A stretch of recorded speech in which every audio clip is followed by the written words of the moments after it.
Hi friends, ഇന്ന് നമ്മൾ തയ്യാറാക്കുന്നത് ചവ്വരി പായസമാണ്. വളരെ പെട്ടെന്ന് തന്നെ തയ്യാറാക്കി എടുക്കാവുന്ന പായസമാണിത്. അപ്പോൾ റെസിപ്പിയിലിട്ട് പോകുന്നതിന് മുമ്പായിട്ട് ചാനൽ ആദ്യമായിട്ടാണ് കാണുന്നതെങ്കിൽ സബ്സ്ക്രൈബ് ചെയ്ത് സപ്പോർട്ട് ചെയ്യുക. കൂടെ ബെല്ലൈക്കൺ കൂടി ക്ലിക്ക് ചെയ്യുക. ബെല്ലൈക്കണിൽ ഓൾ എന്നത് പ്രസ് ചെയ്യുകയാണെങ്കിൽ ഞാനെടുത്ത വീഡിയോസിന്റെ നോട്ടിഫിക്കേഷൻസ് നിങ്ങൾക്ക് അപ്പോൾ തന്നെ ലഭിക്കുന്നതായിരിക്കും. റൈറ്റ് സൈഡിലുള്ള ആരോ മാർക്ക് പ്രസ് ചെയ്യുകയാണെങ്കിൽ ഡിസ്ക്രിപ്ഷൻ ബോക്സ് കാണുവാൻ പറ്റും. അതിൽ ഇൻഗ്രീഡിയൻസ് ലിസ്റ്റ് ഡീറ്റെയിൽ ആയിട്ട് കൊടുത്തിട്ടുണ്ട്.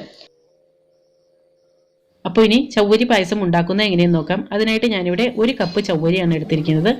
അത് നന്നായിട്ട് കഴുകി ഒരു 3 പ്രാവശ്യമെങ്കിലും കഴുകണം. കാരണം ഇതിനകത്തുള്ള സ്റ്റാർച്ചൊക്കെ നല്ലപോലെ കഴുകി കളയണം. എന്നിട്ട് ഒരു 2 മണിക്കൂർ നേരത്തേക്ക് കുതിരാനായിട്ട് വയ്ക്കണം. അപ്പോൾ അതായപ്പോൾ 2 മണിക്കൂർ കഴിഞ്ഞിട്ടുണ്ട്. നന്നായിട്ട് കുതിർന്ന് വന്നിട്ടുണ്ട്. ഇനി ഇത് കൂടുതലായിട്ടുള്ള വെള്ളമൊക്കെ ഒന്ന് ഊറ്റിക്കളയാം, ഡ്രെയിൻ ചെയ്തെടുക്കണം. അപ്പോൾ ഇതിന് വേണ്ടിയിട്ട് 1 ലിറ്റർ പാലാണ് എടുത്തിരിക്കുന്നത്. 1 ലിറ്റർ എന്ന് പറഞ്ഞാൽ 4 കപ്പ് പാലാണ്. അപ്പോൾ 4 കപ്പ് പാല് എടുത്ത് വെച്ചിട്ടുണ്ട്. ഇനി പാല് തിളപ്പിക്കാനായിട്ട് വയ്ക്കാം. അപ്പോൾ ഇതാ പാല് നല്ലപോലെ തിളച്ച് വന്നിട്ടുണ്ട്. ഇനി ഇതിലേക്ക് നമ്മൾ ആ ഡ്രെയിൻ ചെയ്ത് വെച്ച ചവ്വരി ഇട്ട് കൊടുക്കാം. എന്നിട്ട് നന്നായിട്ട് മിക്സ് ചെയ്ത് കൊടുത്തുകൊണ്ടിരിക്കണം. ഇടയ്ക്കിടയ്ക്ക് ഇളക്കി കൊടുത്താൽ മതി. കാരണം ഈ പാട കെട്ടാണ്ട് ഇടയ്ക്കിടയ്ക്ക് ഇളക്കി കൊടുക്കണം.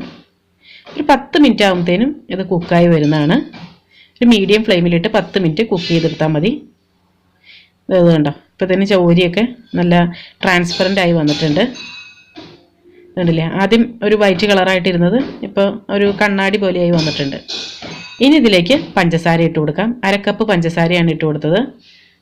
പഞ്ചസാര ആദ്യം ഇട്ട് കൊടുക്കരുത്. ആദ്യം ഇട്ട് കൊടുത്തിട്ടുണ്ടെങ്കിൽ ഈ ചവ്വരി ഒന്നും വേവില്ല. വേവില്ല എന്നല്ല, വേവാനായിട്ട് സമയം കൂടുതലെടുക്കും. അപ്പോൾ അതായിപ്പോൾ 1/2 കപ്പ് പഞ്ചസാര കറക്റ്റാണ് കേട്ടോ ഇതിന്. ഇതിപ്പോൾ കറക്റ്റായിട്ട് കുറുകി വന്നിട്ടുണ്ട്.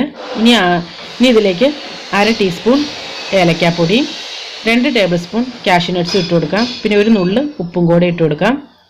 കാഷ്യൂ നട്ട്സ് ഒന്നും വറക്കേണ്ട ഒന്നും ആവശ്യമില്ല കേട്ടോ, നേരിട്ടും കൂടി ഇട്ട് കൊടുത്താൽ മതി. എന്നിട്ട് നന്നായിട്ട് മിക്സ് ചെയ്തതിന് ശേഷം ഒരു 5 മിനിറ്റ് കൂടി ഒന്ന് തിളപ്പിച്ചെടുക്കണം. അപ്പോൾ കാഷ്യൂ നട്ട്സൊക്കെ കറക്റ്റായിട്ട് വെന്ത് വരും.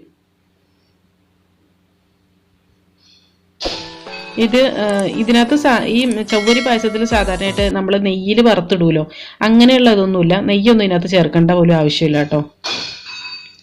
അപ്പോൾ ഇനി ഫ്ലെയിം ഓഫ് ചെയ്യാം. 5 മിനിറ്റ് കഴിയുമ്പോൾ ഫ്ലെയിം ഓഫ് ചെയ്യാം. എന്നിട്ട് മൂടി വയ്ക്കാം.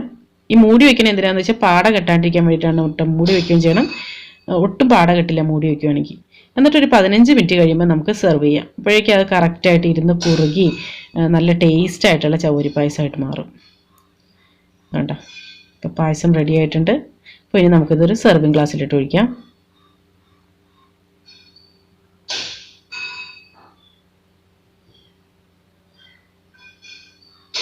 അപ്പോൾ ഇതെല്ലാവരും ഒന്ന് ട്രൈ ചെയ്ത് നോക്കുക. എന്നിട്ട് ഫീഡ്ബാക്സ് ഒക്കെ അറിയിക്കുക.